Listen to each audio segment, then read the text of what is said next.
ரோஜாவும் பட்டாம்பூச்சியும். ஒரு காட்டுல ஒரு அழகான ரோஜா இருந்துச்சு. அதுக்கு ஒரு பட்டாம்பூச்சி நண்பரும் இருந்துச்சு.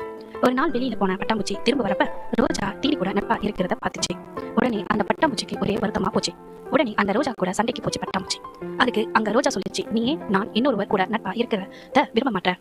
நான் சுரக்கிற தேன் எல்லாத்தையும் சேகரிச்சு மனிதர்களுக்கு கொடுத்து தான் பிறந்த பிறவியை பயனை அடைய செய்யறது அந்த தேனியோட வேலை. அதனால நான் அது கூட நட்பா இருக்கணும். ஆனா நீ அதை பார்த்து பொறாமைப்படுத்துறது சரி இல்லைன்னு சொல்லிச்சு. அது கேட்ட பட்டாம்பூச்சி சொல்லிச்சு, அடடா, உன்னை பொறாமையில அவமதிச்சுட்டேன், எனக்கு தக்க தண்டனை கொடுக்கணும் சொல்லிச்சு. அப்பதான் பொறாமை குணம் உடையவர்களுக்கு வெளியில இருந்து துன்ப வர தேவையில்லை.